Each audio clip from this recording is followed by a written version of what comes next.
everyone to this panel session on using games and gamification to explore and address the multitude of issues and opportunities for change around the climate crisis. Over the next 3 hours, we have two great international panels for you with experts from the UK, Sweden, Argentina, the US, Egypt and France, and my co-host joining from India. Plus an hour of external speakers from the second most exciting climate change event happening today, TEDx Countdown. This event was going to be part of that, but panel discussions are not permitted for a TEDx event. However, we do have a license to do a TEDx Countdown event later in the year, so watch out for announcements of that on LinkedIn soon, which will probably be featuring some of the panellists here today. We are recording this session, which will be available for you to watch later on, as well as live now.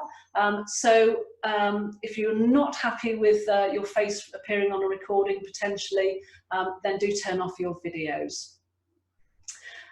If you enter gallery view in Zoom, you will be able to see all of our panellists ready and waiting to start the session. I would recommend that you do that now. We have a little PowerPoint running at the moment with some quotes from some of my favourite games theorists, but as soon as we start the panel proper, we will turn that off, and then you'll be able to see the panellists in front of you. My name's Sarah Le-Fevre. I'll be facilitating both of the panels today. I'm a games-based learning professional with a specific interest in using games and gamification to tackle systemic wicked problems. I also edit and run Ludogogy, an online magazine covering all things games-based learning, gamification and gameful design.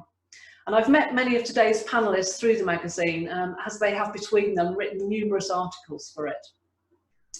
I am ably assisted today by Laxman Murugappan, who is acting as my technical co-host. Laxman founded his business PlayThinkTransform in 2016. He's a certified LEGO serious play facilitator and games design expert. He co-creates with his clients using storytelling, experiential learning design, customized board games and LEGO serious play to help them achieve a multitude of outcomes. These include shifting mindsets, culture transformation and instilling empathy. Laxman's now going to change his name in the meeting to Q&A. So if you have any questions to put to the panel, which will be answered towards the end of this session, please use the chat to send them to him in the Q&A. Also, we've made this a Zoom meeting rather than a webinar because we want you, the audience, to join in, not just by posing questions, but also feel free to chat amongst each other, post links to all the participants to useful resources as they occur to you during the conversation. And then we can all copy and paste at the end to maximise the value we get from this event. Please, though, do not unmute yourselves unless Laxman specifically asks you to as part of the Q&A at the end of the session. So I think we can lose the PowerPoint now and start the panel discussion properly. Our first panel for today is Dr. Dave Eng, who's an intellectual and creative educator, designer and researcher who combines games theory and technology. Dave has played games for most of his life. As a result, he studies games design and teaches others how to use games for education and learning. Dave serves as a faculty member and educational technologist at New York University School of Professional Studies, and he also hosts the podcast Experience Point and consults as University XP on games-based learning. A fun fact about Dave is he's been seasick in every time zone.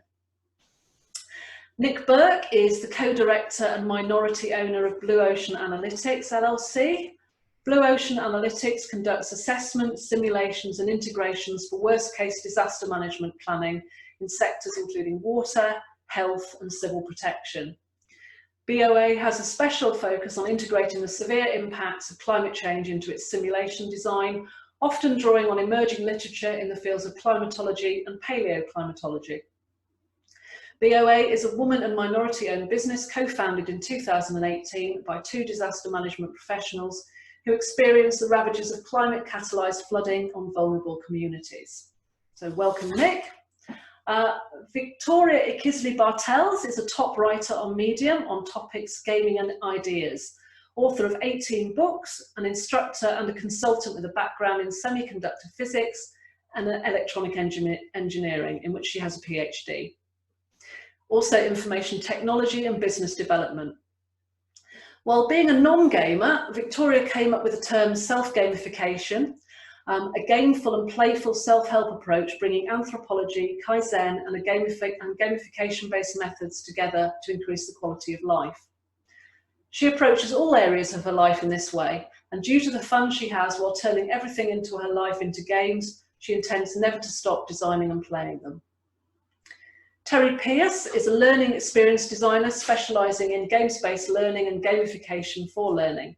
He founded his business Untold Play to explore the power of play in unlocking human potential to learn and grow.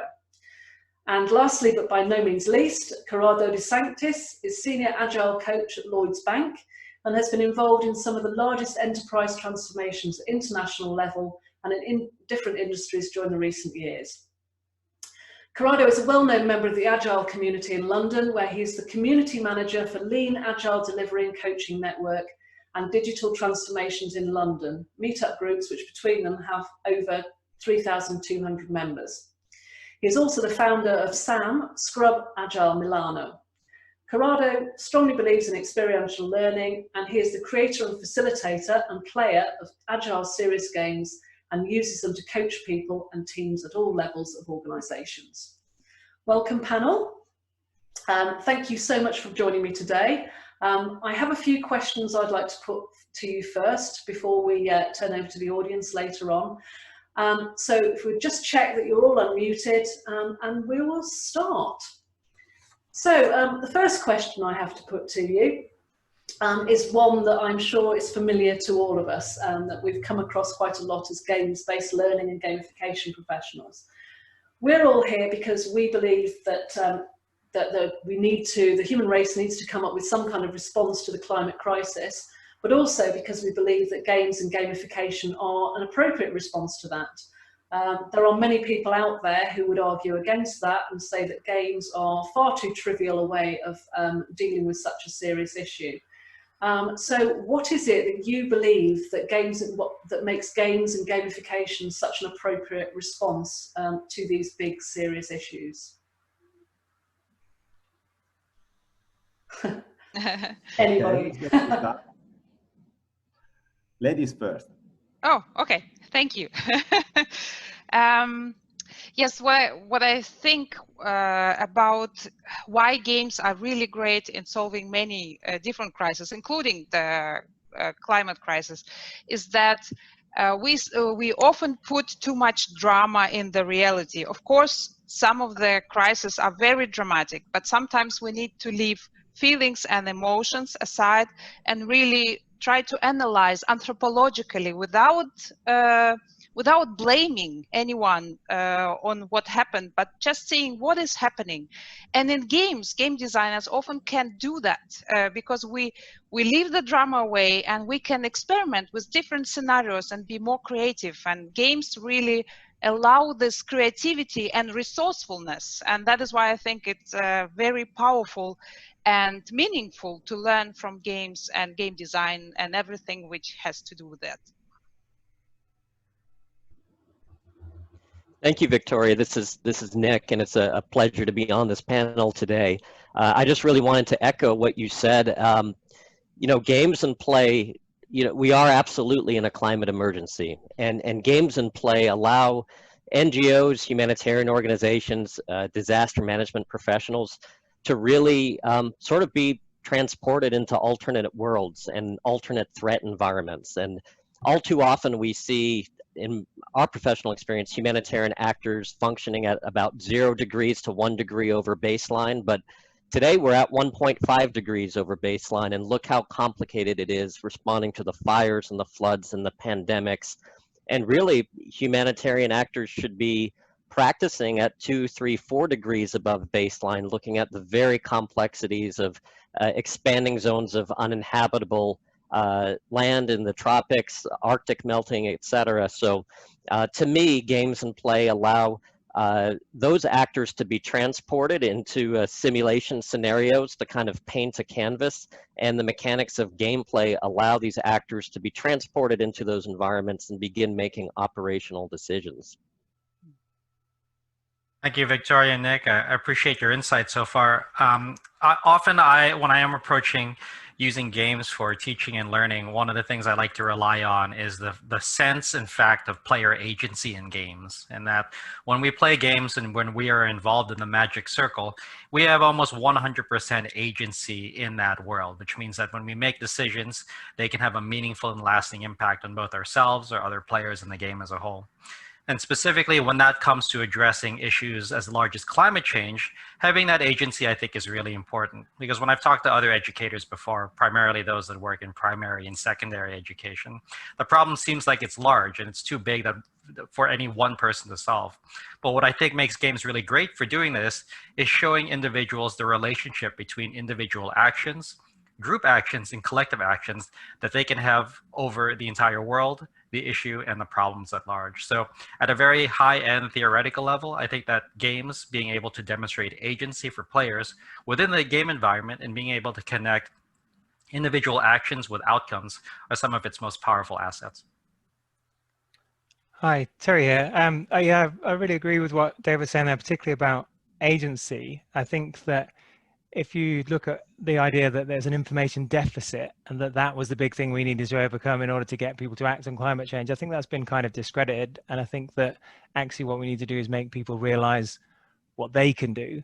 And I think games are uniquely positioned to do that, to actually open up people's kind of horizons, a little bit like Nick was saying, around the different worlds and possibilities that they can put people into. And I think if we're just, it's quite a long time ago now that people might have first seen an inconvenient truth or, learned at school about climate change, and we haven't done enough to change it. So I think in order to get the kind of change that we need, I think people need to see where they sit within it. And I think games are the most effective way to do that. In fact, I'd probably flip the original question entirely on its head and say that, if you're saying that games might be a trivial way to look at things and, perhaps not important enough, I think the crisis is too important to try and tackle without the help of games. Yeah, I will add just 2 words to all of this. Welcome everybody, first of all, that are, let me say, silently hidden in all of that you say. The first word is social. Okay, games are a social activities, and our world is getting more and more social. Maybe virtually, but for sure social. And humanity is a social beast, let me say. Okay, so sociality is a key to make things happening at the global level. And games are perfect to create situation where the social brain that we have can explode, can express something that maybe they cannot in normal situation. And the second word is, again, starting with S, that is serious. Climate change is a serious problem. So when we are talking about games related to climate change, we are talking about serious gaming. And if you think about a sort of Venn diagram where you have learning and you have reality and you have games, in the heart of this Venn diagram, there is the serious gaming. Because serious gaming is the perfect combination between learning, between reality, because as Dave was saying, we can simulate reality, we can create a model that is actually our game, and then we have the game situation, because we have collaboration, we have competitive games, we have techniques, we have stuff to play, okay? And so this is exactly the heart of the thing. So just to not to say something more actually that you said, but just to clarify 2 words that in my opinion are really important today. Super, thanks everybody for your insights there. I was picking up on what Terry said, which I think is quite interesting. So I used to work in learning around informing people about climate change and about environmental issues. But I think he's quite right that boat has kind of sailed now, and we need to be looking at other aspects and other approaches to climate change rather than just telling people how it is.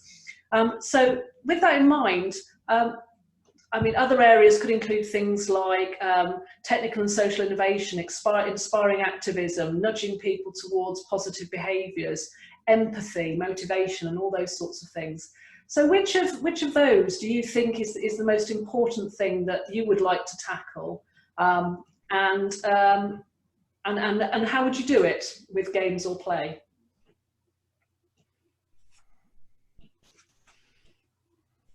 Okay, I can start. Okay, let me focus for a while on exploring systems that is in the list of attributes that you mentioned. And I want to make a very funny example. Do you remember the 80s movie called War Games? Okay, in this movie, there was simulation systems that continue to play games. Actually, was the Third World War, destroying everything every day, thousands of times. And in this simulation, at a certain moment, we have an intrusion of a human, and then the drama is creating, starting from this situation. Okay.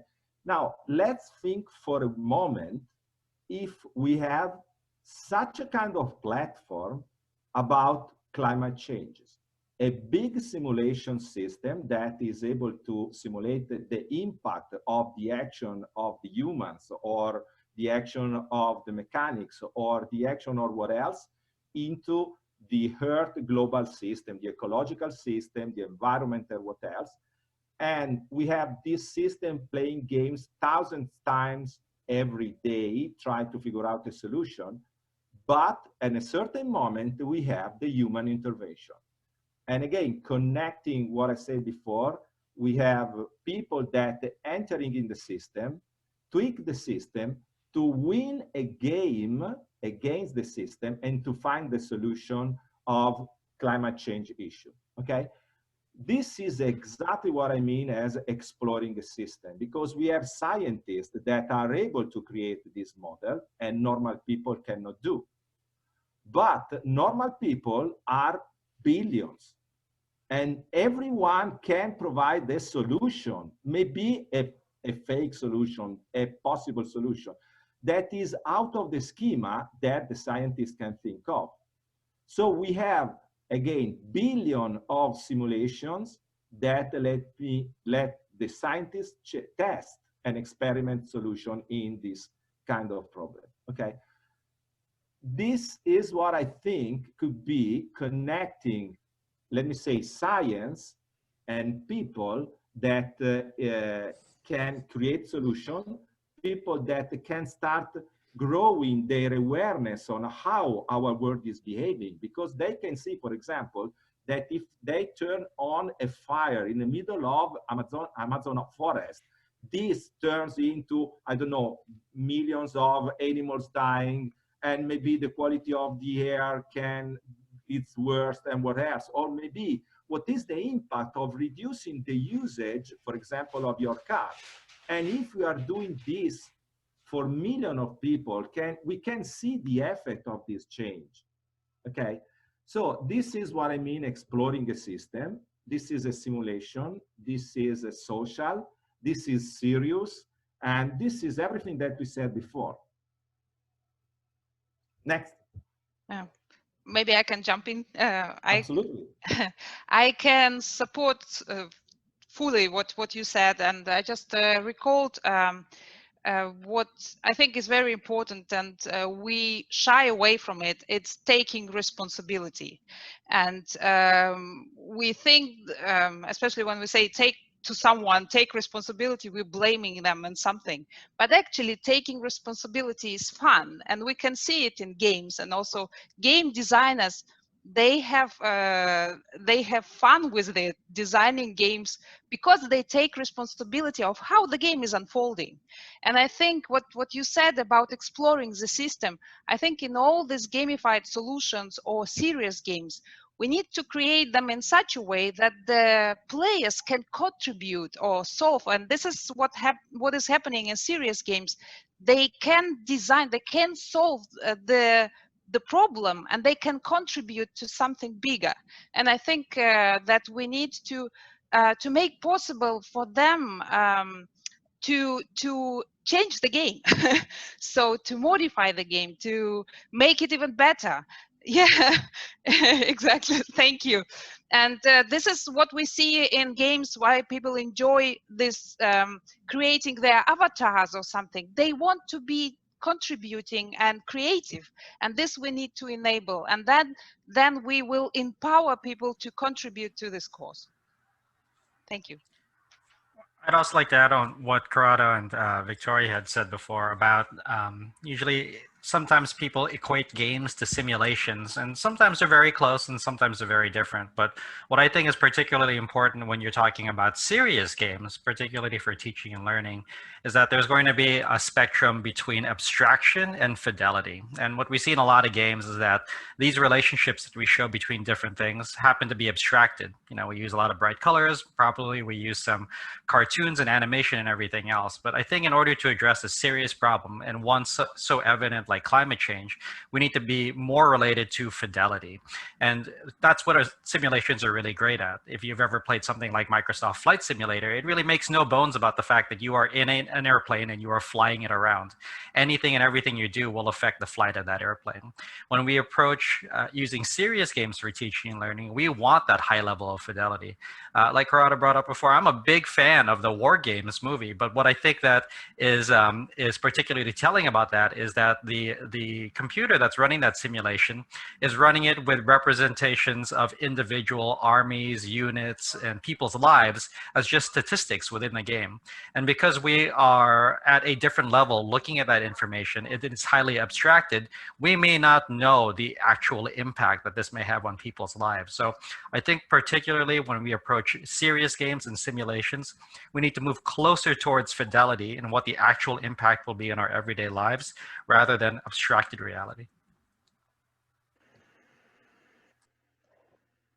Dave, that's wonderful. I want to just pick that up really quickly, because from a disaster management and humanitarian space, the serious games really allow us to kind of take the temperature in a almost a degrees over baseline way of these actors, and to judge how are their standard operating procedures and how are their operational plans functioning, and are they really able to adapt to the temperature in the simulation? Are we playing something aggressive at 1.5 or 2 or 3 degrees over baseline?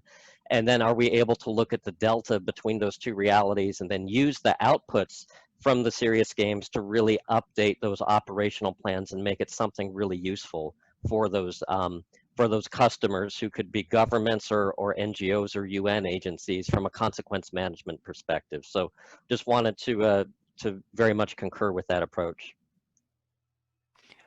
I'd concur with everything that I've heard so far. The only thing I'd try and maybe widen it out into a little bit as well is we talked a little bit there about serious games and games specifically intended for education. What I think is really important is to try and make sure it's not just the preserve of those kind of games, to try and make sure that games which are intended just for fun, that people are not intending to be taught, are kind of aware of this kind of thing, that's got it in the background. I mean, if I think of the game Civilization and the fact that it introduced pollution as a key thing that you needed to control and put it inside of that game in a way that didn't seem pedagogical, didn't seem as if it's trying to teach you, it just seems as if it's trying to make the game more realistic and more fun. So it kind of keys into the point we just made there about fidelity. But yeah, just trying to make sure it's not a kind of niche market that's just for people who are perhaps already happy to sign up and be educated, but it's actually part of the kind of more mass and mainstream market as well, to encourage people to get involved and activists, even perhaps they haven't thought of themselves in that bracket before. Excellent. So I've got a sort of next question is kind of on the same lines, but a slightly more fun version of it, if you like.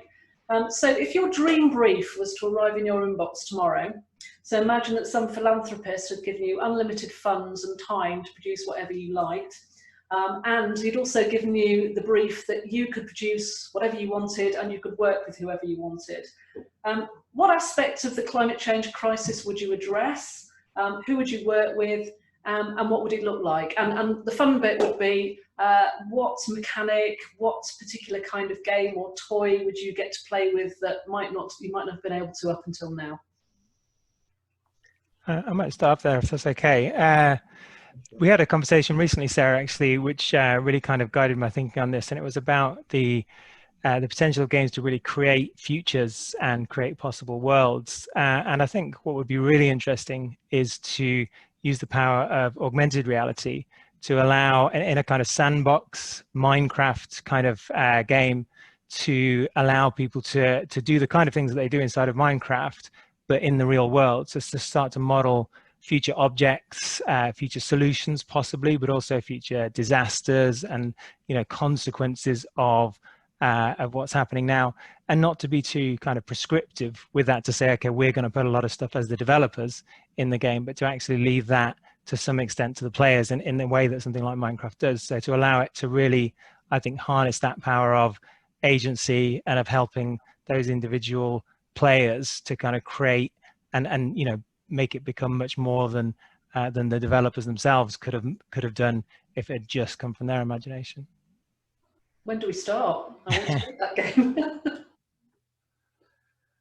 Yeah, I'm jumping in after Terry because I had a similar dream actually. Okay, again, just to make an example, think about the Pokemon movement, and think if the Pokemon movement, for example, can be applied to garbage collection. I mean, it's incredible. We have cartoons, we have comics that can create, let me say, a learning background, starting from young generations. Then we have card games, then we have video games that create, let me say, the environment where you can simulate the situation in real time. And then at the end, you have an augmented reality games like we had a few years ago for the Pokemon, where people goes around, collect rubbish, collect points, take awards. Maybe public administration and local authorities can create session where you collect points and then you have services from these local authorities. So think about this globally, where we have billions of people that maybe one in every day can collect 1 pound of rubbish from the ground. This will be massively impacting on the quality of our environment. Every day, billions of people collecting a so huge quantity of garbage from the ground. This is my dream, actually. Okay, it would be amazing, but this is exactly the question. I think Corrado hit it right on the head there with using aspects and applications of augmented reality. I think that the kind of buy-in and popularity of games like Pokemon Go have been excellent and something I would like to develop further. And I say this as someone that primarily uses tabletop games and board games for teaching and learning. I want to be associates of this company, don't forget it. Okay, all right. Well, I'll quote. I will credit you, Corrado, with the credit of the idea. But what I would like to see is a augmented reality simulation of what could be. And I say that because I think, like I said before, people tend to disassociate aspects and responsibilities of climate change to something that someone else should do or someone else is responsible for. Whereas in my augmented reality game, I think it would be less of a game and more of a, if we continue on this way, this is what it would look like. And through your augmented reality lens, if you happen to live near a body of water, you could possibly be underwater. Or if you happen to live in a highly forested area, you could be not there anymore because forest fires have wiped out your part of civilization. I think that when people see what could be based on what is compared right now through that augmented reality lens, the seriousness and the application of what we should be doing right now in order to reduce the impact we have on the environment will be much more applicable and visceral for a lot of people.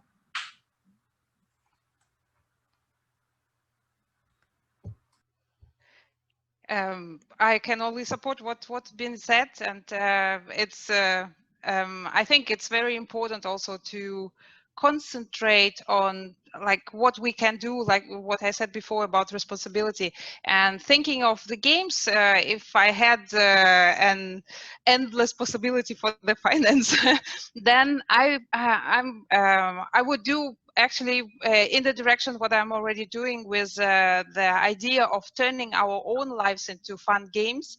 and the self-gamification embraces anthropology, Kaizen, and gamification.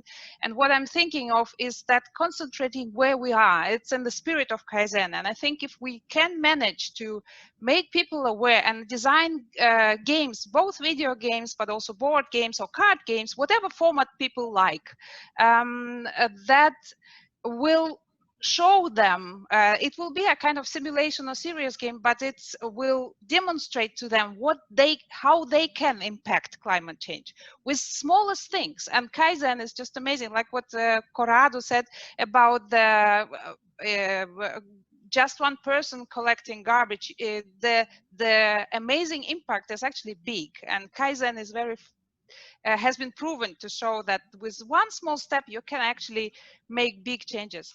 And that's what I actually would like to create, that the games that are very much concentrating where we are, how we are, and what we're doing, but also showing the power that we have as individuals with our steps.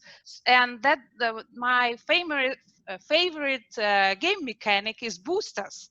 And I think it's also comes to this, that if like the small step can boost us to next steps. And this is one of my current favorite game dynamics is boosters, because you can use them as soon as you gather them, just in the game. And we have the game of climate change or climate improvement, and I think we need to create some boosters into this direction. Thanks. I love all of these answers, and I love the idea of the possibility of an unlimited budget for a dream project. So you all have inspired me in designing serious games for disaster management and humanitarian professionals. I think I would do two things. First, I would hire a paleoclimatologist to look at all of this new literature, because some of it is really tactical, to add some texture to the simulations, almost to the point of, if certain parts of the Arctic Ocean are melting, it translates to increased floods as far south as like Texas, or it changes the jet stream so specific wheat crops in Russia and China fail. And I think it kind of being able to anchor the scenario in that real science helps to take it from more abstract fiction to more realistic fiction and give it a bit of substance in the scenario design, especially if you're trying to get humanitarian actors on board with something that's a bit out of the box. And then second, I think the fun part, the augmented reality sounds really exciting. A lot of the emergency operations centers that we function in have a lot of flat screen TVs and technology and that sort of thing. But I think we would also have a Monopoly style type of board game to lead the players through very specific actions. So no, thank you for all those responses. Well, Nick, just a comment about that. I know that there is a card game about this subject, just for your information. Excellent, thank you. Is that the 2030 SPG game you're talking about? I don't remember the name, but I have a note somewhere, because I met the author probably 1 year ago, something like that. Okay, I can provide a reference. That'd be great. Thank you. Okay, I think this is probably going to be the last question, because we've got about 9 or 10 minutes to go until we start taking questions from the audience. So it's really kind of stepping into something practical advice to give to the audience. So I'm hoping that our audience are mostly in two camps. They're either people who have an interest in climate change, they work in sustainability or in similar fields, or they're games designers. So my question is, what advice would you give to someone who wants to start using games or a gameful approach in their own work in relation to the climate crisis? Or alternatively, what advice would you give games-based learning professionals or games designers about approaching the climate crisis as a theme?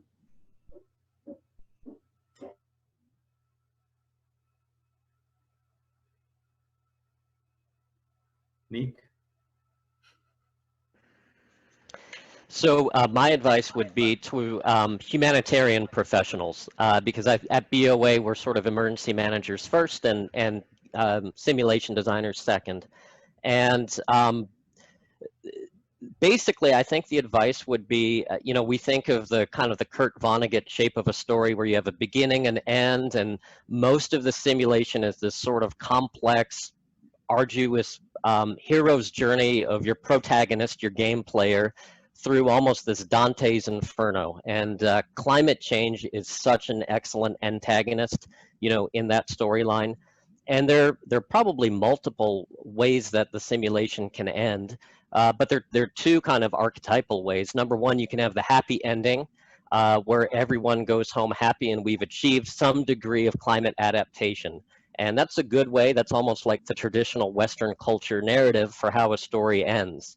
But the other way that we tend to use a lot at BOA is sort of the less common tragedy, the hero, almost the Greek tragedy ending, the Titanic sinks, right? And so with that, when you have a simulation that ends in complete systemic failure for emergency managers and humanitarian actors, the outputs you get from that may not make the protagonist player feel that great at the end of it, but it's marvelous for updating the emergency response plans and the recovery plans and that sort of thing. So as humanitarians are kind of thinking about using gaming, think about the end state and don't be afraid of the tragic ending as well in the storyline. Thank you, Nick. I would also go on to say that as someone that works with and designs mostly board games, I put one in the chat there called Peak Oil. And I think from a thematic standpoint, it's okay to address climate change as people that we would normally consider the antagonists. So I played Peak Oil once. It's not an easy game to play if you've never played a lot of modern board games, but the antagonist in this game is you as the oil company in trying to make the most profitable oil company possible. However, you're working against this particular set of constraints, like a lot of other games, in that you are now at peak oil, meaning that no more oil will be produced at this stage that will make your company profitable. So what do? Do you continue to drill? Do you continue to affect the market? Or do you have to pivot to more renewable resources? So one of the things that I like to tell a lot of educators and designers is that when we look at themes, often we try to identify ourselves in this environment who are trying to address climate change. But I think what is particularly powerful, and a term that I use quite frequently, metacognitive, is how can we address this issue of climate change by looking at it from different actors. So every day we get to play one character who is ourselves. What if in this game about climate change, we play a big oil company? Or what if we play a politician? Or what if in this case, we play someone who is going to be greatly affected by climate change, but has no agency in order to affect it? I think those are much more interesting questions to ask in a game environment. And I think even though we're not taking questions from the audience just yet, I just have to mention something that Brian Alexander just put into the chat. Big question, who is the antagonist? Would it be a vast natural process, a form of civilization, a type of behavior, or an alliance of bad guys? And from my perspective, it seems that we take a very simplistic view and always look at the alliance of bad guys. When in actual fact, going back to what Victoria was saying earlier, we all need to take responsibility for the situation we're in now. And seeing yourself as the antagonist could be a very interesting approach in a game, I think. Yeah, Sarah, I would like to quote a game following your comments that is Pandemic. Okay, it's a very well-known game. It's a cooperative game. So who is the antagonist? The game is the antagonist. So when you are thinking about climate change, maybe you can think about a scenario and then you have to tweak the scenario. So we have examples like that. However, sorry, I can't resist. No, it's a great comment, and I think such games that actually are antagonists are really a great idea, that people are playing not against each other, but actually against something else. And I have actually a general advice, and this goes back to my passion for anthropology right now, because this is non-judgmental science, and it's just absolutely curious and what is driving us as humans, why we develop the way we did, why we behave the way we do, and why we have so much power and why we have so little power in other situations.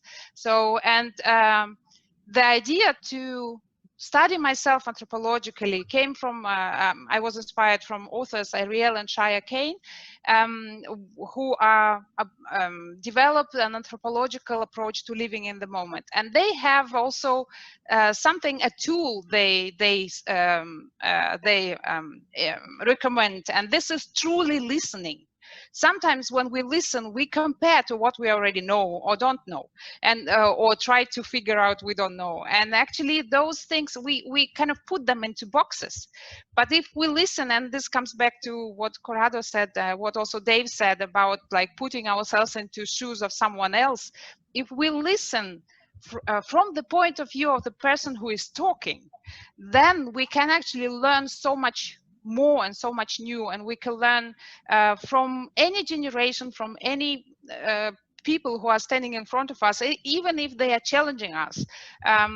We can learn, and I see how much I learn right now from the younger generation, from children, from my children, and it's just amazing. And I think this is really important in climate change, and also in game design, in whatever happens, in learning, whatever area, we really need to listen, to listen without judging the person, without assuming that we already know what they are talking about, but really with new eyes, as absolutely curious, Zen masters, for example. They are masters in that, and listening and emptying their head. So yeah, this is my advice to everyone involved into this. I really like the sound of that. I think the self-gamification approach and the listening as one part of it can go so far. The only a bit of advice that I would probably add to what I've heard so far here is not to perhaps shy away. As someone who's firmly on the designing games side, and a little bit like Dave, mostly physical games myself, and for corporates. And I think sometimes some of the people around me sometimes shy away from the label games and the label play, and I think maybe it was Dave earlier said about the kind of terminology simulation, and sometimes we kind of try to make things a little bit more palatable by pretending that they're not games, or pretending that we're not trying to get a playful attitude, and I think that's the wrong approach. So my piece of advice would be that actually what we don't want is for people to be tricked into playing games, or not to embrace the idea of playing games or being playful, because then we lose all the benefits of the playful attitude and the ability to fail and try new things that are some of the power and all the things we said in the very first question. So I would say, to try and embrace that power, and if there is a hard sell sometimes with actually saying, look, we need a game here, or we need to label it as a game and as play, then to look at some of the examples out there, like the CIA training spies with a card game, or the US military training while using games in every single part of what they do, or the Fold It game that helped scientists to in 10 days crack a scientific problem that had taken 15 years to get that far, and to actually make that case that the game will achieve its aims, rather than to try and pretend that it's not a game. Brilliant. Okay, we've got about 50 minutes left now before the end of this panel. So Laxman, do we have any questions from the audience that you've gathered? Yes, we have questions. I'll request Rebecca to unmute herself and ask a question. Okay. So if you could just ask whoever's question you've picked first to unmute themselves to ask the question. Yeah, it's Rebecca Kraske. She has a question which she has already posted. I'll request Rebecca to unmute herself and ask the question. Thank you, Laxman. I'm afraid my internet connection is a bit dodgy, so I have no idea if I'm talking over people currently. But my question was around emotional engagement. So I deliver training to corporate audiences, and often emotions come very high and people get disengaged because they feel the task is too big, or they feel distressed. And I really have enjoyed listening to the conversation so far, but wonder, especially around the VR, if people are sort of within these real world scenarios of the future, how might the emotional element of supporting people with the reality be built into the gameplay?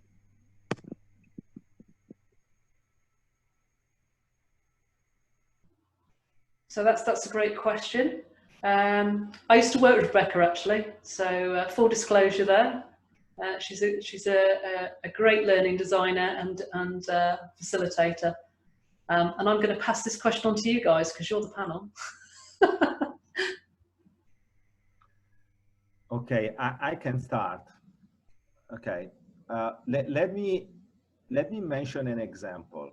Okay, that is probably the occasion where we met, Sarah.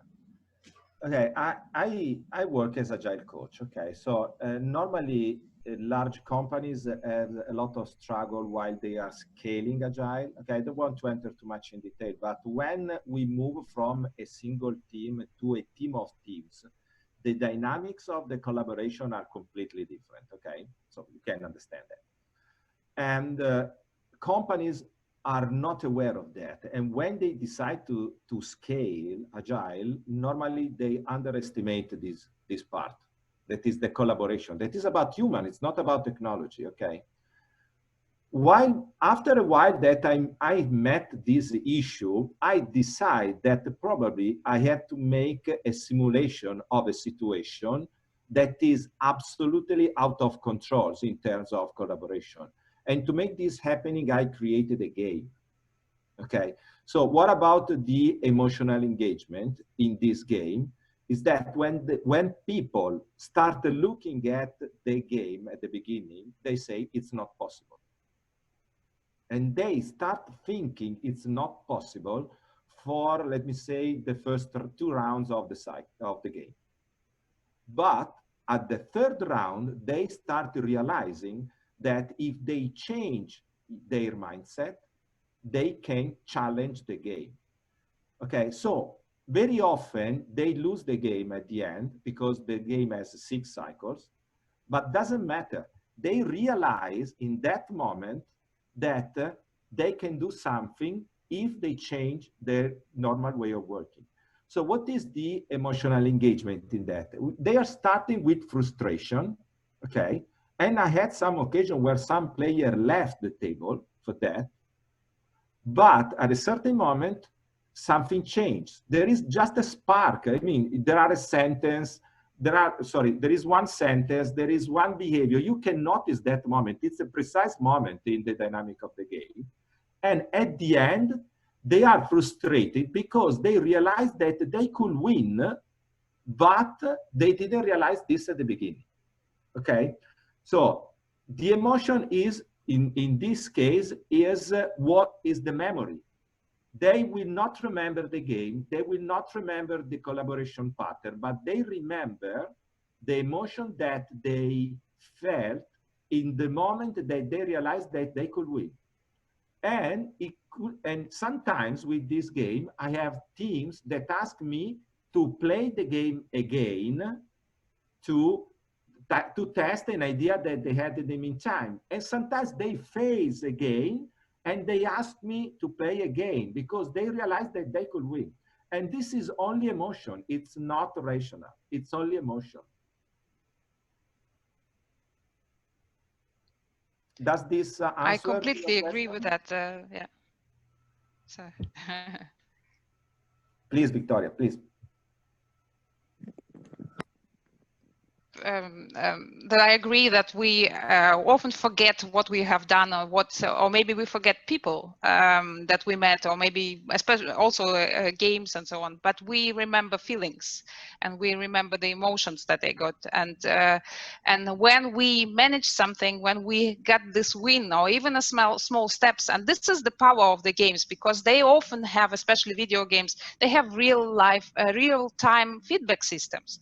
And this is what we need to introduce also into real life. And actually, I give myself points and badges and so on for everything I do, and do the tally and so on. And I see some things are really silly, but this taking a moment to appreciate. I mean, actually this feedback system, this real-time possibility to actually appreciate every small step and the way that is happening when we, for example, do something for climate change and so on, then that will actually create the positive emotions during the play. So we need really to pay attention to the small steps in the game, in the design. So to this game loop that we have. For example, if we look at the I've learned that Super Mario or Mario at the original, there were just three steps, like jump, run, go. And this is what we need to pay attention to, that this small loop and what emotions it generates, this small loop in the games that we develop for climate change, that they generate these positive feelings, and the smaller the steps, the more fun the game, the feedback system, this will kind of, along with responsibility and possibility to design, to co-design as a player, to impact the game. This, I think, will generate many great emotions and feelings in the game. Yeah, Victoria, I would add also the rewards in these dynamics. Okay, Laxman's just told me we've got 2 more questions that he wants to take from the audience. So if we move on to the next one, we've got about 7 minutes before the end of the session. So quick responses to these ones, people, and don't feel you have to respond. I'll request Steve to unmute himself and ask his question, which is on the game audience and specific decision making. Steve, I'll request you to ask the question. Hi there, thanks Laxman. Can you hear me okay? Yes. Okay, great. Thank you. Really interesting discussion. My question is, what game player audience and specific decision or choice would most benefit from a climate game? And how would you support them having a real world impact after playing it? Steve, this is Nick. Just very succinctly, for us, it would be emergency managers, humanitarian professionals, and basically it's taking the outputs from the game and integrating it into disaster management operational plans and standard operating procedures. Okay. This is Terry. I think anywhere where we're influencing people who perhaps haven't got the message before. I did hear that there are some climate games being played as part of MBAs now. So I think that kind of thing where we're actually, a little bit like I was saying earlier, trying to find some people who are perhaps not already aboard the train and getting them aboard, and then starting to help them think about how they can integrate it into decision making, particularly people who are on some kind of track to political power or power within the corporate world. Definitely. Okay. Shall we move on to the last question? Yeah. So I'll request Brian to unmute himself and ask the question. Brian Alexander. Sure, happy to. Can you hear me okay? Yep. I had several questions, as leaves just fell on my head. How can we design climate games that maximize player creativity and contribution? Is that the question you want me to ask, or one of my other ones? I think it's up to you. If that's the one you want to ask, then ask that one. Please go ahead then. Okay. Thank you, Clara. Rightio. Terry, you look like you're champing at the bit. I wasn't particularly, but I'm very happy to. I mean, Okay. I'd just very quickly go back to what I was saying earlier about the power that's been demonstrated by things like Minecraft and not being too prescriptive. So for me, if you want to unlock player creativity, you go toward, there's a scale from letting there be a lot of freedom and not knowing what you'll get, but trusting in that and trusting in the player, to at the other end being very prescriptive about the rules and everything around it. So I think going more towards the former is really the way to try and unlock creativity. Yes, absolutely. I think the games that allow to break the rules, like Magic the Gathering was very famous for that they introduced cards that that actually broke the rules that were there. And I think this surprise, thank you, this surprise element and this flexibility will actually also generate creativity. And I learned also from some board games, card games, they supply actually empty cards for the children, if it's for children, to create something, to create their own cards. And I think this, to enable this possibility, is very important. Yeah, I would agree with that. I really shouldn't be joining in, as I'm supposed to be facilitating, not part of the panel. But those kind of games where you get co-creation in play, I think, are really, really creative. Where the games designer has really designed just a very, very loose framework within which people can create their own games and their own play. An example of that would be 1,000 blank white cards. Has anybody come across that? Which basically you just create the cards as you're playing to try and score as many points as you can. And a game that I'll probably put it in the chat, which is more to do with what we're talking about at the moment, is World Without Oil, which comes from quite a long time ago. It was created by Jane McGonigal and Ken Eklund, and really was just not augmented reality, but alternate reality, where people were invited to respond to some stimuli about being in a situation of peak oil, where demand would outstrip supply, and what their lives would be like. And they started out reacting and saying, you know, I can't take the kids to school, I can't do this, I can't do that. But within a few days, the game went on for 32 days, I think, simulating 32 weeks. Within days, people started to get together and come up with solutions. So they started to live that alternate future. And those kind of games are really powerful with regard to creativity and innovation, I think. Okay, I think we'll have to draw a line there because we're 2 minutes to the hour. I would just like to say thank you so much to our panel for coming and joining and sharing their expertise and their insights with us. And a special thanks to my co-host Laxman, who clearly had a much better grip than I did when I invited everybody to go into gallery view when they should really have been going into speaker view, but there we go. And he's obviously been fielding the questions and doing a great job behind the scenes. He's also, I think, will have shared a link to a document that the panel put together beforehand with potential recommended resources that they think would be useful for people to look at. So that's now been shared in the chat. Make sure you pick that up. For the next hour, we will be joining the live stream of the TEDx Countdown event. I mentioned this earlier, and that this event was originally intended to be part of that. It categorically isn't, so I don't want anybody claiming this is a TEDx event because we could get in terrible trouble, because it is in fact a panel discussion, which isn't allowed. But we do have a license. So the intention is to hold a TEDx within the next couple of months. And I'd invite you all to look out for announcements of when that's going to happen. And indeed, if anybody listening is interested in potentially being a speaker for that, obviously it will be a virtual event, so we don't have the geographical limitations that we'd normally have. So do get in touch. I will pop my email address into the chat so that you can do that. So yes, thank you very much to the panel. I hope you all enjoyed that, panel and audience. Thank you, Sarah. Yeah, thank you. So enjoy the next hour, enjoy the upcoming talks, and we'll see you back, I hope, in an hour for panel 2.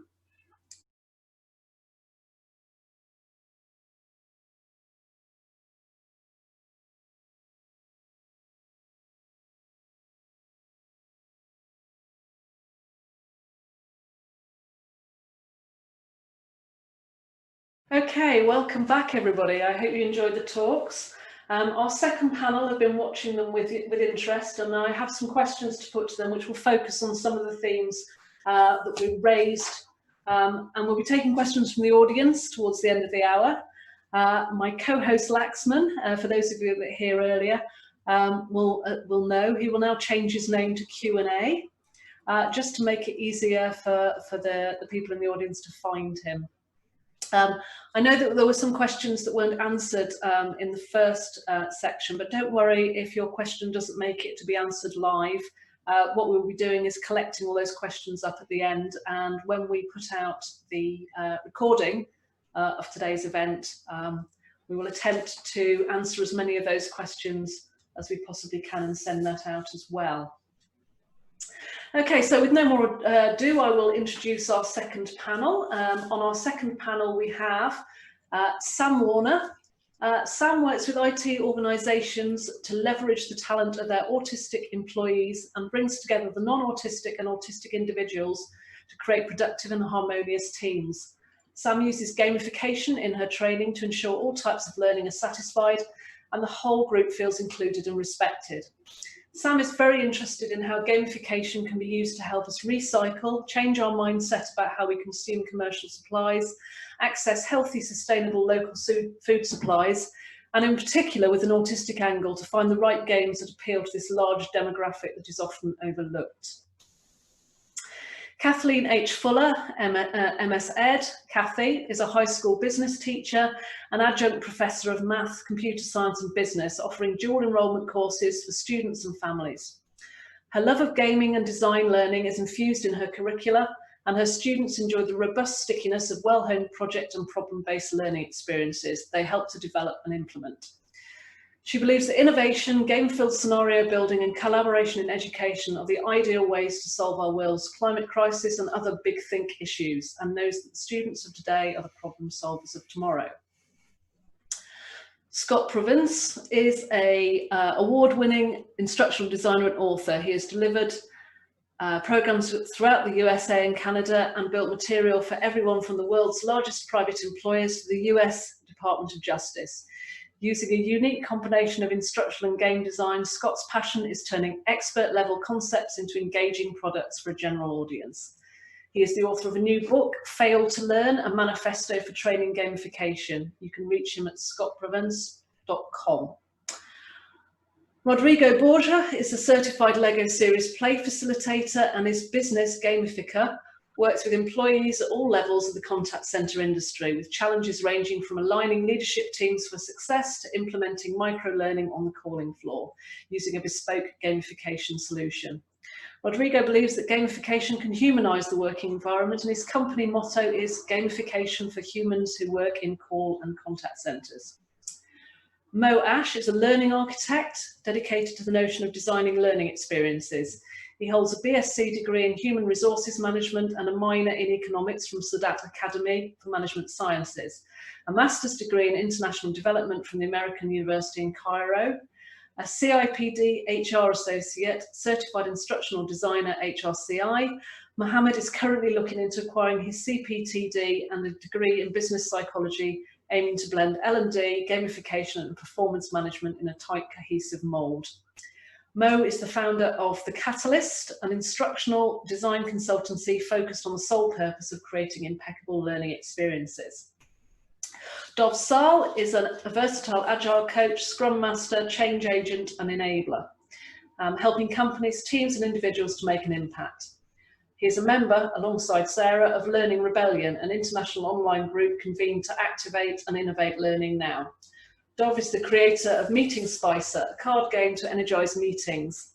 He created a remote version of this game back in March at a time when many of us were entering lockdown, and kindly shared a downloadable print and play version of the game with Ludogogy magazine, which I edit.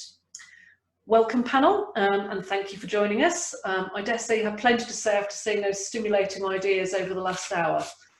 If you're all unmuted and ready to go, I think we can begin. So, visions of the future, both dystopian and utopian, and I'd say Rebecca Henderson's last talk gave us an idea about some of the dystopias, are both powerful ways of discussing the climate crisis, to scare us into action and to motivate us to strive to achieve a better tomorrow. Games can be seen as magic circles which take us into alternate realities temporarily, but how can they help to make those realities more permanent? I'll take this one if you like, Sarah. Yes, certainly. Go ahead. I think it's about starting from the bottom up. So by having those games have real consequences, real points, if you like. Points mean prizes. You know, there's lots of places like supermarkets. You gain points by doing something and you get something in return. well, if that was done at a community level, for example, where you might gain points because you've decided that your next car is going to be an electric car and your electricity supplier is a green only electricity supplier, then you would score more points than Fred Bloggs down the road, poor old Fred, who's decided to have a gas guzzler and he doesn't care where his electricity comes from. And in that way you could put a competitive angle in for neighbourhoods or boroughs to score more points than another, and they might get a better facilities in terms of perhaps getting their potholes fixed in their roads. You know, there's ways of getting the real people involved and real action to be taken where there's tangible things that they get in return. And I think that's what you have to do. There has to be something real for it to stick. I love that point, Sam. Building off of that, it makes me think of when I first heard the term, this is years ago, but when I first heard the term carbon credit and the idea that companies could kind of purchase credits toward, you know, emission points and kind of, you know, figure out, you know, can we buy back certain, you know, points toward the health of the you know, local community, but also the global community. Immediately made me think of gamification and think it would be really great if they took that a few steps further, even to say, what are our leaderboards in terms of who's got the most, you know, carbon credits or carbon points to kind of increase that sense of competition on a global scale. I think it's one of the best things is to translate this into a tangible outcome that people can relate to and can build upon. But sometimes conforming into something like this could be a bit hard, and not all communities can actually abide to. So we could still work on social status. We can still work on recognition. We can still work on bragging rights, even bragging rights in the community itself, that people, I'm green. I'm conforming with recycling. I am doing something that can benefit everyone. So if we're looking at rewards from a biological perspective, yes, this is the tangible part, not specifically something that they can have with their hands, but at least something that psychologically can be reflected upon them. And when I hear what I see is having your green status on Facebook or on LinkedIn, to have, you know, to incorporate your status with your social profile.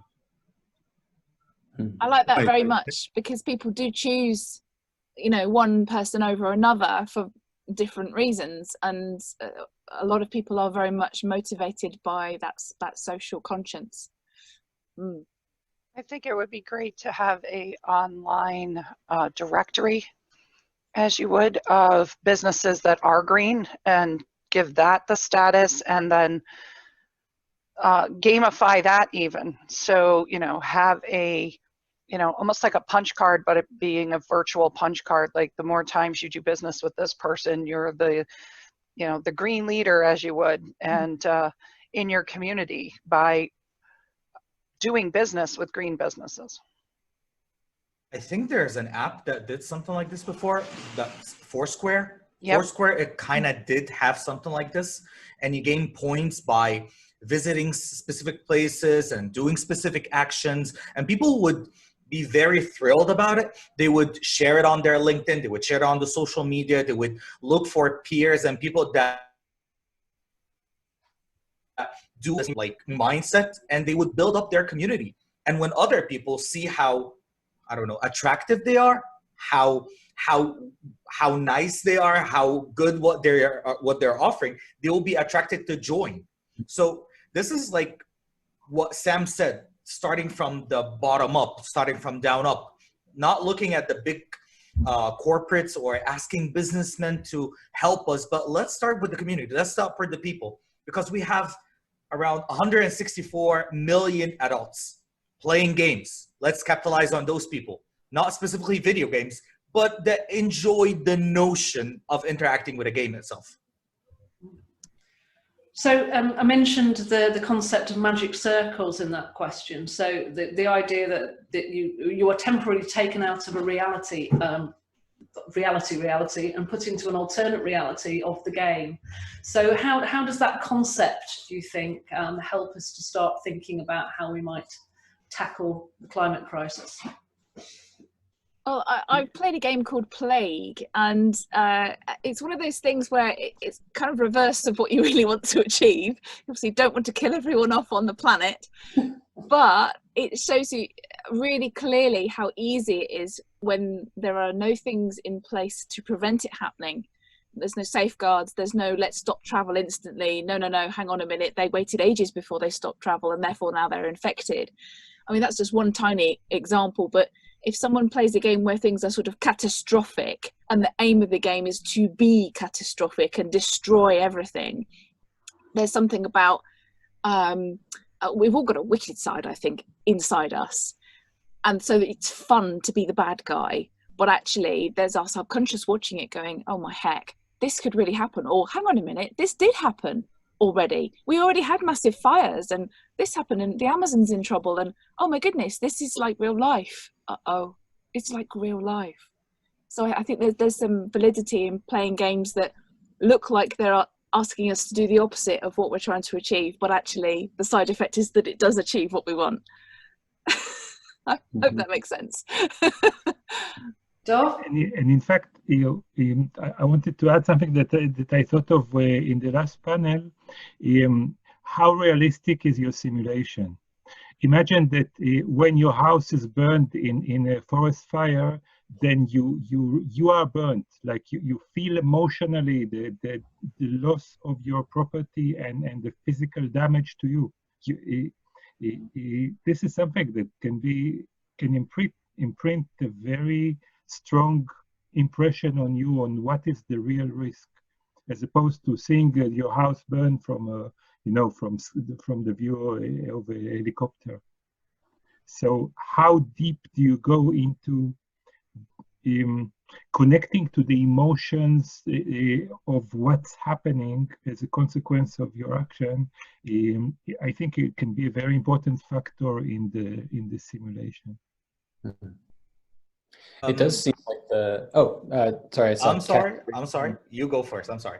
I was going to say it's very interesting that it seems like the crossing the border of the magic circle is where kind of the pause happens and kind of the reflection of, okay, now I'm taking this hat back off, or I'm taking my blinders back off and figuring out how I can apply this to the real world. And I love this idea that all of the examples people are bringing up seem to highlight that boundary, because I think so much of what happens when dealing with a global crisis and climate change, there is no escaping that circle, right? Like everything is involved. I know Elizabeth Kolbert in her sixth Extinction book talks a lot about this willful ignorance, because it's inescapable, and there's nothing. We have this sense of kind of frozenness because there's no escaping this terrifying circle that we've found ourselves in.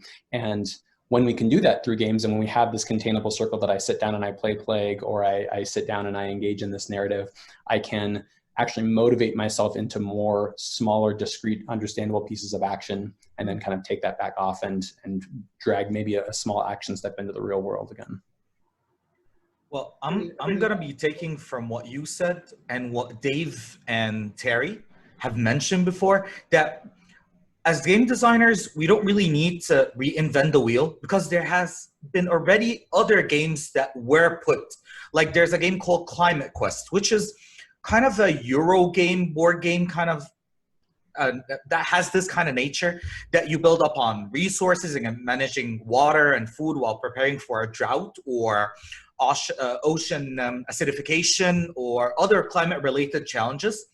And they put people into those situations without going into a dystopian future or even a sparkline kind of narrative of storytelling where we're trying to make people understand what we're doing by letting them live an awful type of situation. Yet it gives you a step-by-step simulation that if you took a series of wrong decisions, this would happen. And if you took a series of good decisions, this would happen. And there's also another game that is called Adapt Nation. They did the same thing. And both are award-winning games. The last game is Life of Pika. And this is a very cute game, if you could excuse me on using the word cute, because they're talking about like how little animals are subjected to a difference in temperature, in the vibrance of the nature around them, and how it affects how they live. Will they survive or not? So I don't know if anyone knows what I'm talking about. Tamagotchi, do you remember that kind of character that you attend to and it grows? Same thing, but it tells you how creatures and animals will be affected by climate change. So those are three great examples. We should be building up on that and see how we can take what Plague unfolded, the game that Terry talked about, and how we can get from their mechanics to something that is tangible, like how Folded helped with curing AIDS and with getting structure for developing vaccine against SARS. So this is how we should be approaching games from that kind of perspective, from a tangible perspective. Absolutely. And oh, sorry, Kathleen, go ahead. Sorry, that's okay. I'm looking at the game Plague that you brought up, Sam, in particular, from a perspective of the game design process. And wouldn't it be awesome to reverse engineer that game, to take the outcome of the game for whatever crisis that you want to deal with, in particular climate, have my students in particular re-engineer the outcome of the game and go from the outcome and go backwards, and what can we do to avoid that? Absolutely. I could see your students playing on both sides as well. You could have goodies and baddies. Someone's trying to make it worse because they're big fat cat oil bosses, and the others are going, no, we're trying to solve the problem. And they could see both sides of the coin. That would be really, really fun for the kids, I'm sure. I'm going to, I would love to hear the conversation carry on this question, but I fear it may run away the rest of the time. So I'm going to move on to the next question. I was particularly taken with Oliver Eliasson's very short piece about working with children with the artworks. I saw his weather, what's it called? I can't remember. Weather project at Tate, and it was absolutely awe-inspiring. But watching the little light bulbs talking and the trees talking made me think of those, including nature herself, whose needs and voices are drowned out by those that are louder and more powerful. So what experience do you have of using games to make quieter voices heard, to bring about empathy or similar feelings, or even in just making the usually invisible more clearly seen? And if you don't have that experience, what would you like to do in that area?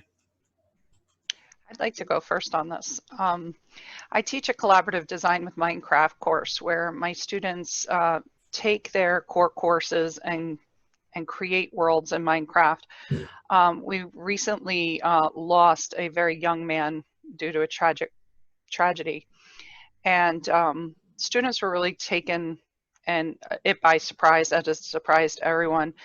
And one of my students reached out to me later on in the week, and he said, this may be sad, but he created a memorial chapel to this individual in Minecraft and allowed people to use slates on the wall and let them go in and leave their thoughts and remembrances of this person in there. And I'm still extremely moved by that whole experience and how powerful that simple act was, not just to him, but also to our school climate and our community. So it's super powerful stuff.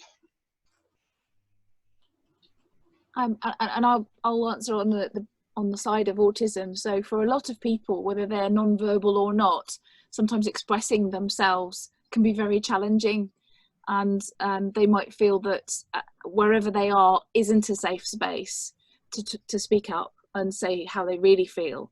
And certainly in this training that I do with IT organisations, you do get people who don't feel like they can speak up, probably from past experience that, you know, they've been burned. So to give them an opportunity to have equal airspace or writing space or contribution space, whatever it looks like for them, is really important, so they feel valued and like they are an equal part of the team. And how does a gameful approach or games feed into that kind of vision?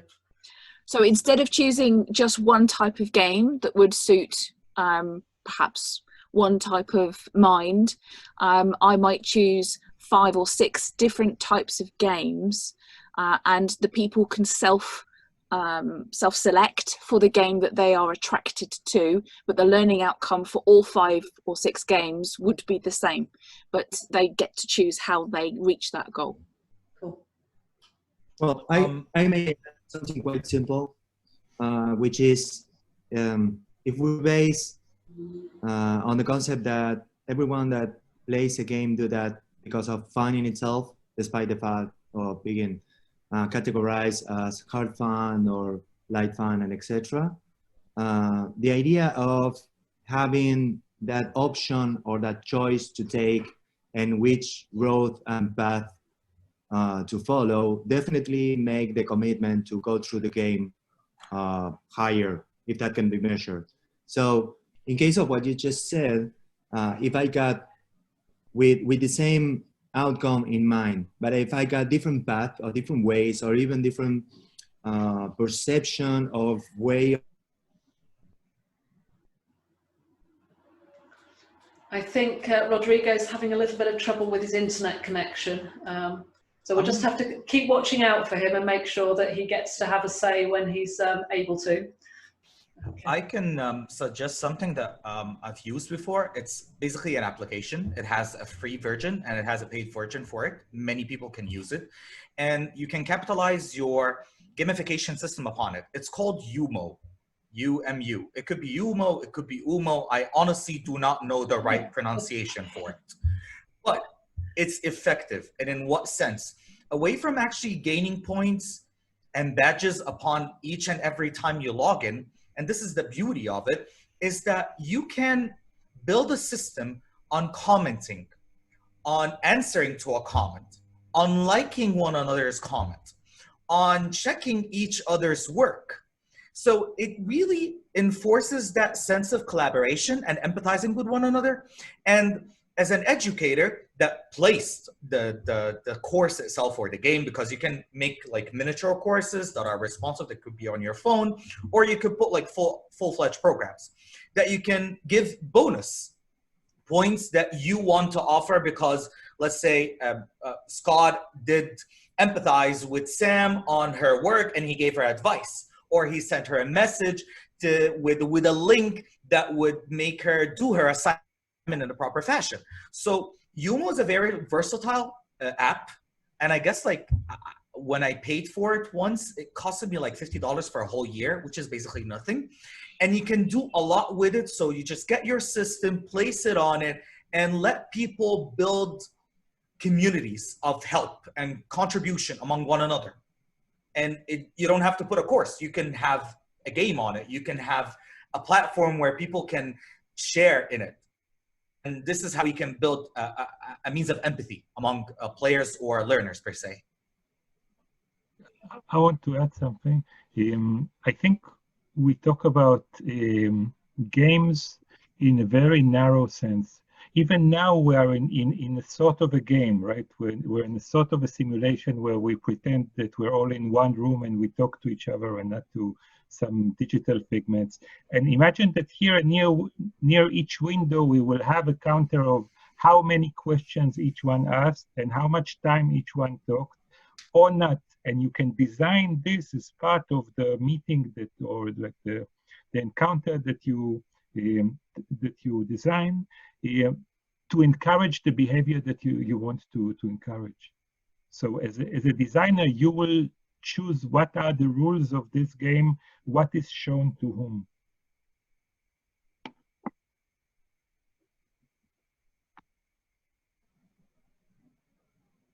Do we have Rodrigo back? Are you back, Rodrigo, to finish your point? Yeah, I'm here.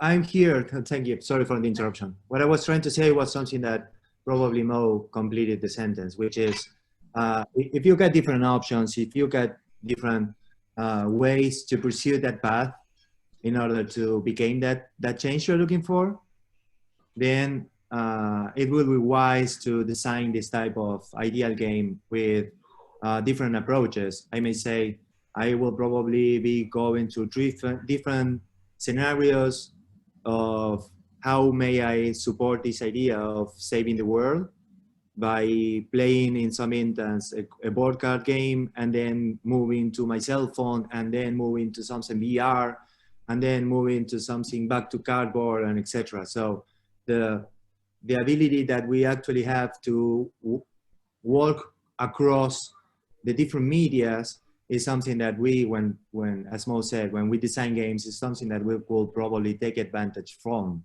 which is very difficult, of course, because we need to think about every potential player and what it's going to be entertaining and fun for them. But this said, since that's our work, basically, long story short, what I'm saying is that having the chance to decide how may I collaborate for this climate change, and having that multiplicity of ways of interact with that idea is something that we can definitely take into the design of what we may call fun inside the game. Just that. Okay, I'm going to move on to the next question now. Well, a couple of the speakers that we saw there were talking, particularly Rebecca and Ursula, were talking about how entangled our economic systems are with climate change. And that really sort of brings home how complex it's going to be to actually get any solutions, because it's so systemic and it's so embedded in the way we live. And when you start to broaden the remit about climate change to include things like potential human rights issues, inequitable impacts, which was something that David Lammy was talking about at the beginning of the session, and political division, it all becomes really, really daunting. So what do you think it is about games and gamification that allow for the simplification of these really, really complex things to kind of help us to get to the bottom of them, or to explain complexity, or even to tackle complexity in a way as well? I have. Go ahead, Rodrigo. No. I was going to say something that I've been getting really excited about recently. Actually, I wonder if I can pull this up and put it in the chat. I think I should be able to. If people have heard of David Parlett and his rules, his kind of rules of gameplay, they're very, very interesting. Let me see if I can put this in the chat here. What he basically talks about is this idea that in any game-based system, consider Magic Circle, whatever you want, there's these different concepts of rules. There are foundational rules. So what's kind of the theoretical basis for the game? There's the operational rules. That's like, what do you expect to come into a game of checkers with? There's behavioral rules, so you don't touch other people's pieces. There's written rules, there's equipment rules, there's advisory rules that's kind of more strategy-based. And they kind of create this ecosystem, and Sarah, as you're describing kind of the intricacies of something as big as climate change and the political, economic impacts, makes me think about how and where we put our attention into these different boxes of rules. So are we really focusing on just changing kind of the strategy approach to rules, or can we recognize the written rules or the equipment rules that we're dealing with the natural impacts that are happening as the world changes to our behavior? Really interesting to think about those different boxes. And I'll see if I can pull that up as I was talking. That also sounds very meta. It's almost like using the idea of games as systems to explain other systems. Yeah, I really like that. Well, I'm gonna go back to my comfort zone, honestly. To me, and this is, I guess, any Arabic speaker would know about it, know about this quote, that the world is, it's not only a big game, Kathy, it's actually a big theater. We have that saying, we have that quote. So to me, the easiest way to simplify like very complex and severely difficult content would be by stories. Because for the simplest fact, games are purposeful stories. They have an ending, they have a resolution, and the worst kind of story is an Inception kind of story. a dream within a dream, like how Edgar Allan Poe had it. Something that is beneath another thing, something way too meta that it gets too uncomfortable to any regular person. And I was just talking with Sam that what was being said at TEDx, it's brilliant, it's amazing, but would a regular bloke, as she was saying, or would a regular person get it? Would a regular person would be able to fathom it? That's the thing. So stories are the easiest format possible. And as game designers, we look at the MDA, like mechanics and how that will be fostered in dynamics. And we put like layers of rules and what specific behaviors would foster and subliminal behaviors that would manifest. But again, it's all engulfed, or let's say covered, in just a lovely aesthetic and a lovely experience. So what we should look into is how to make that amazing story. And I'm gonna be asking for Scott to back me up on this one, that a story that has means of failure, loss aversion, possibilities for them to like trip and get back. And I mean, no one else will be able to speak about this better than you. So that's a story that has like pitfalls, things that can make us like learn as we go. And a progression means a system. You're muted. Sorry, I got so excited, just started talking right away. Absolutely agree with that. And as Mo had mentioned, like I've been so interested in this concept of failure as a mechanic. And Mo, you're totally right. Every story is driven by this sense of failure, or how did the hero get out of this, or heroine get out of this spot. And when it comes to, you know, climate change, we, again, like Elizabeth Colbert mentions, we get so paralyzed because we think about it in terms of this, we only get one shot, and we better get this right because we only have one planet. And that rhetoric can be very empowering. And this gets back to Sarah's initial first question, this kind of scare motivation of it really can drive us into action, but it also runs the risk of us saying, I really don't want to mess up. I don't want to take that one step because what if I make a mistake? And in this book I just published, so much of the research is really uncovering that throughout most of the 20th century, which not only are we seeing this rise of industrialism, we're also seeing this rise of behavioralism and this idea that psychologically we should only be training and teaching the correct path, and you should always just try to get the person to push the right lever every time, and every time they make a mistake you need to immediately direct them back because we never want to stray from that path. And that can be so paralyzing, as everyone here knows, as teachers and trainers, that can be so paralyzing to get someone so scared of trying something new or taking a step. And I think that's the magnitude of that in a global economic climate change sense is huge. We need to be ready to take a step and say, this might not be the ultimate direction I want to go, but I need to like take some sort of action, and I need to kind of break out of that fear-based box of not doing anything. Absolutely. And I think even in terms of trying a new game to try and solve a problem, and not being hung up on, oh my God, this is my child, this game, it's got to work, instead of thinking, you know, I've got to try out this game, see if it's going to achieve the goal. Talk to the people who've played it. What did they get out of it? What did the message land or not? If it didn't, okay, can we iterate and find a way of getting them where I want them to be as the game designer? And even games that you think are actually teaching you one thing are teaching you perhaps layers of other things you didn't even realize you were getting out of the game.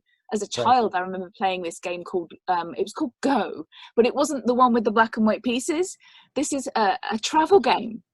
And it was about traveling all over the world, and you had to change your currency up, and you had to get souvenirs. So you either went by land or sea, or by road or by rail. And it taught me, you know, what the world looks like. I was 6 playing this game. I would not have normally been that advanced in what I knew about the world, but knowing the capital cities of places, knowing what the currency was, having discussions about what it was like to go there, because my dad had been to some of the countries. And it, you know, there were these stories that came out of the game that didn't exist in the game. You know, I love it when a game has multiple layers and there's multiple outcomes and treasures to be had. Absolutely. And I remember that game too. That was an amazing game. It was, I love it. I didn't play it, but what I like the most is basically how we treat failure. And I guess that in this type of games, even during the game playing design, we should be able to take failure as part of what we expect to happen and see if that can be, let's say, reutilized as a new input for new ideas on the game. So if we are talking about climate change and I basically am performing bad in terms of the game, then I will probably kill everyone in the world. That's a consequence that probably can be an input of having this ability of games of delete and back again and get back into the game. That could be definitely a source of new insight for new type of streams of games, may I say. So one of the things that we can put into action when we're designing these games for good is the understanding that when it's game over, in fact, should be, what can I do with this? Instead of just deleting the player's life and starting over. So it's something that we can recreate for. I just wanted to put something in there. One of the things that I found really interesting recently is the idea that games are a safe space in which to try things out. But legacy games have changed all that, because you make a decision in a legacy game and that irrevocably changes the future play of that game.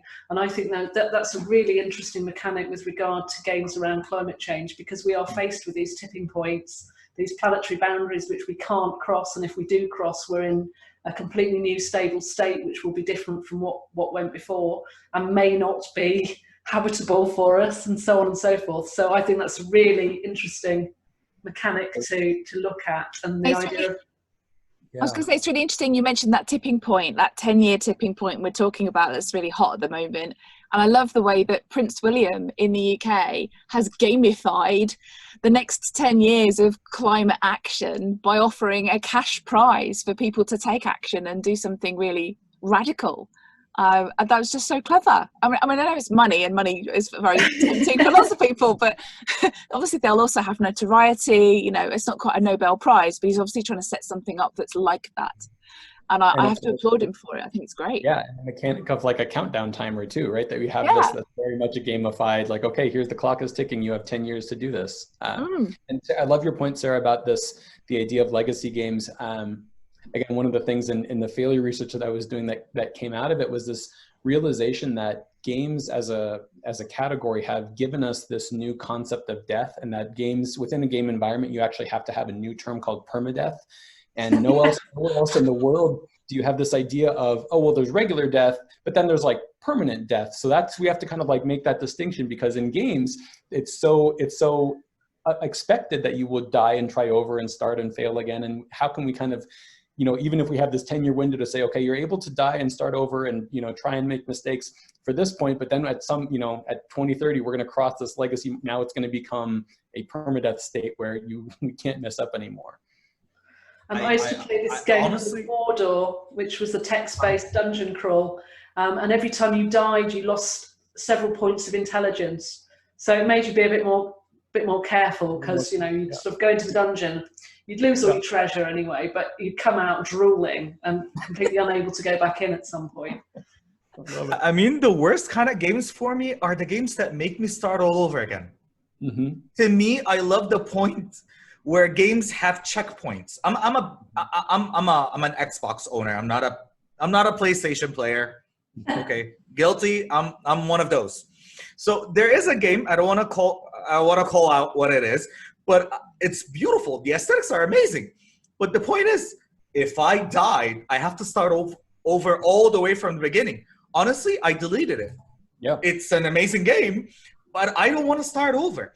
And this sensation, this loss aversion in the narrative makes me detest the game, and I don't want this. It makes me let go. And I did have a board game before. It was on strategic like planning and organizing. And what happened is there was a game that started to get like a Monopoly kind of status. They had all the soldiers, they had all the land occupation. It's kind of a Euro-based kind of game. And there's another game, there's another team that, okay, you know what? I don't want to play. This is going nowhere. They don't want to continue on. And no matter how we try to encourage them, they're out of it. They're out of it. So we really need to make sure that if we're putting that means of failure, it needs to be a failure that can be built upon, and people can make use of their failure as what could I say? It's an information theory of information. I'm lost for the mechanic. Cascading information theory. A cascading information theory mechanic. Something that they can build upon, not something that, okay, if you're dead, you need to start all over again. Mm-hmm. I remember the first time Go ahead, Kathy. I think it goes to Sam's point as well about the choice, right? If we're going to create something, have alternative pathways. Like there are people that love to just, have that death and start over again, right? And be reborn and try again and get another. But for people like Mo that don't like that, then there's got to be a continuation. So I think we really need to, when we're designing this, to keep that in mind and provide that choice because everybody isn't the same. Right. And I'm going to draw a close to this now because we're going to have to move over to audience questions shortly. But I think if we were actually in this panel now discussing designing a game, I think that idea that you'd have to use failure as a next step is really important, because we are consistently failing with climate change, and we've got to be building on failure, because otherwise we wouldn't be in this position. We're in this position because we failed. So yeah, I think it's a really, really interesting point. Anyway, so we've got about 15 minutes left now before the end of the whole session. And I wanted to see if there were any audience questions we wanted to take. So Laxman, who's our questions and answers repository at the moment, do we have any questions from the audience? Yes, we have a question from Rebecca. Rebecca, I'll request you to unmute yourself and ask the question. Okay. Hello. My question hits on some of the conversations that you've had around translating the lessons that you've learnt in your game into practical action afterwards. And a lot of the training that I deliver requires impact measurement. So you've been through some training, you're wanting to move ahead. How can you measure or build into the game that you're creating impact measurement, or ensuring that the insights learned in the game move into real world sustainable change or sustainable practice, please? Good question. I think there's sort of two elements to that. I would say probably the first one's quite easy to answer, is like, how do you measure within the game, and games being what they are, which are sort of feedback engines, are very, very good for that. So it's almost like built in. If a game's well designed, you'll have that measurement. But I guess the more interesting and more difficult question is, if you're building a game for good and you're taking that over into the real world and you want to turn that into real world impacts, how is that going to get measured? May I give the perspective from a corporate world, which is, we should have, sorry for the answer, but we should have that metrics in advance. So we should know the state of the art of what we will like to change, and then start from there. And if we don't have any metric, what I usually do is build something. If what I'm measuring is, I don't know, the cleanness of the street, and I don't have any measure at all, then I will probably get how many pieces of paper do I see on a regular basis, on a weekly time frame, such things like that. And once the game is implemented, you can see if that metric or measure you're looking to improve is reflecting what you require. If not, you can change that down the road. But honestly, you should have something, at least the problem that arises that origins the game should have their own metrics on what's wrong and what would you like to have a better perspective. And once again, if you don't have that, because in most of the cases, that's the same situation in which I am, I do create something from scratch just to have something to start with, and then you can refine. Well, I'm gonna add, because exactly, I'm like Rodrigo. I come from a corporate background as well. We do a TNA, a training needs analysis. There's a deficiency in a specific performance measure, and upon which we see if gamification should be suitable to it or not, because sometimes certain objectives would not be achieved through a gamification.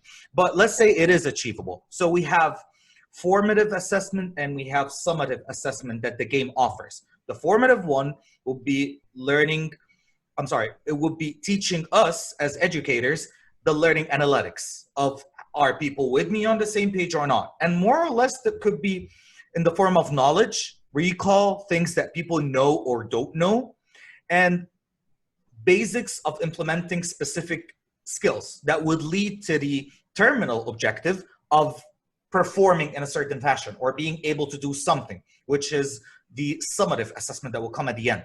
So I'm going to add up to what Rodrigo said, that if I do not have that specific matrices, or I have identified that performance deficiency at the start, I won't be able to even create a gamified system. Because at the end of the day, we're not adding a game into a system, we're actually gamifying the full-on system with mechanics that would let us reach that purpose. So if it's knowledge, then simple written assessments and recall measures. If it's a performance, then it should be like how we do a specific game called Le Mans. It's a board game on recruitment and selection. We let them do the interview at the end. Start to embody a character and do it. If it's something that is knowledge-based, then we start to see if they can know or not know a specific thing. That's all. And I think that games, like one specific game, could be used for different outcomes and can be measured differently depending on what you're using it for too. Absolutely. And the whole thing about whilst you're trying to lead a person or a team to a certain place, it's almost like if you can allow them to find their way there, it's far more likely to stick. They're far more likely to own it and go, I got there on my own. So aren't I clever? Because we've all got these fragile little egos that need stroking rather than being sort of sat in something you think, hang on, this was always going here and I was always going to have to do this. I feel like a pawn. That's never good. And corporate does it a lot. I think the question is more, how do we measure the impact that we wanted on the real world and in a sustainable way? Let's say I designed the game to help people understand the impact of eating meat versus not eating meat. How do I measure the meat consumption a year later without getting into the, I don't know, bank account and seeing if they're going to the butcher or not? And that's the real challenge. So like me personally, I find that a lot of games are too didactic, and when I stop using them, the whole point of it fades. So the real challenge, if we want to build games to change the behavior of humanity and to be more sustainable, is how do we really measure this impact, assuming that not 100% of humanity will play the wonderful game that we created, right? And look, I'm going to say something in exactly 10 seconds. I don't want to be taking airtime. Then we shouldn't be teaching them neither knowledge nor skills. We should be teaching them a process. Like how BJ Fogg's equation on behavioral change, motivation, ability, and trigger. We should be teaching them a process that would replicate that model over and over and over. And there's a mechanic called fun once, fun always. So if you can put a process and let them understand the process, like building tiny habits and following through, this is something that can be sustainable and can live as long as people are motivated to continue on with it. I think that I'd like to add that games are not a special case. So there's always been this problem with measuring the impact of learning back in the real world, whatever the vehicle of learning is. And that, I think, will always persist while we have this model of doing learning at people for a specific period of time. So even if, you know, it might be this time in the classroom, or it might be this particular piece of e-learning or this game, and then we go, right, and that's done, and now this magic has happened and these people will now be changed in some way.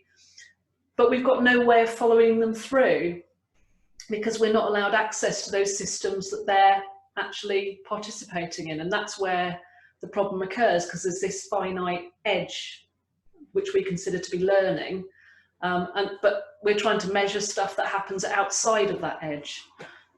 So yeah, it's not a very satisfactory answer, I'm afraid, Rebecca, from me, but it's sort of, we need to change the boundaries of what learning is, and potentially what games are considered to be, because, you know, you wouldn't really consider something like World Without Oil, which I mentioned earlier, as a learning game, because it goes on for too long and it's too all-encompassing and it's too loose, and it's just asking people to do whatever without any real rules.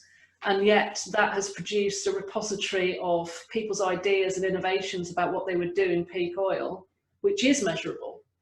So yeah, my hobby horse ranting on. I like it when you can insert like, sort of, I don't know what to call them, pop-up games in like a facilitation session where you're trying to get a group of people from A to B, and maybe they're shy, or, you know, they don't want to move forward, or they're stuck on, well, we used to do it like this, particularly in corporate. Or it might be just too abstract for them at the beginning. They haven't quite got why they're there. And then, you know, a pop-up game that just opens their mind and gets them back into that childlike state of anything is possible. You know, I could ride a purple giraffe if I want to, you know, that real ridiculousness. I've been using those to help measure where people are in the room. So it's a different kind of metric. It's not just the outcome metric. It's the where are they and where do I need them to be to solve the problem to get to where I want them to be. So look, it's a bit Inception-like. It's a bit a game within a game, but it works. It's only one level.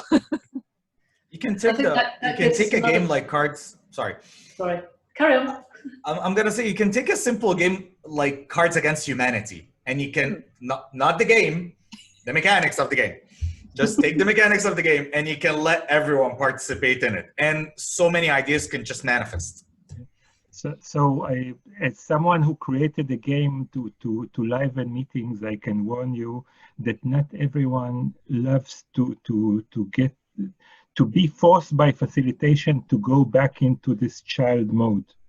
And when you design it, you should be very careful to not alienate the people that you want to include. Absolutely right, and I think that's why you would present perhaps 2 or 3 options and allow people to self-select for the type of game they think they will be interested in. I think you're absolutely right there, Dov. One size doesn't fit all. It never has, and it never will. We have one more last question from Steve. That's also an interesting question. I'll request Steve to unmute himself and ask the question. Hi, everybody. Can you hear me okay? Yes.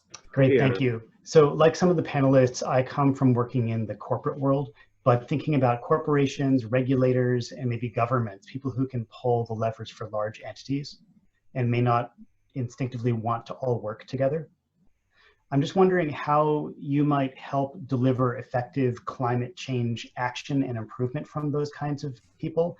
And in particular, how might you use balance or integrate competition and cooperation between players to enable that kind of change? What a question. So that's a question that would take a lot to answer, but simply people are motivated by one of two drivers, either a desire to gain or a fear of loss.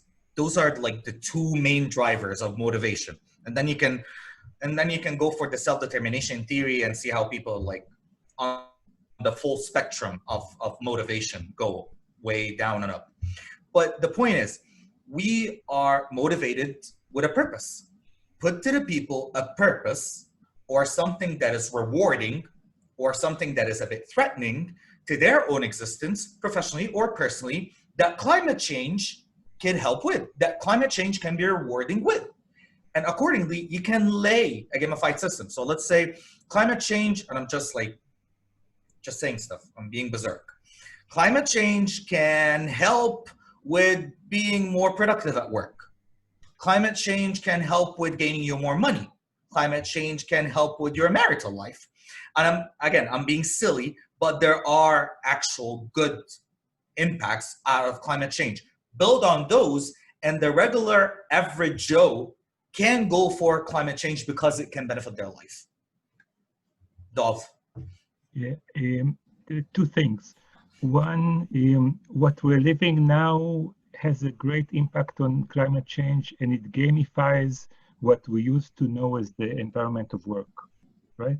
So currently we are, I don't know if you see the background behind me, but I don't have really Hockney behind me, okay?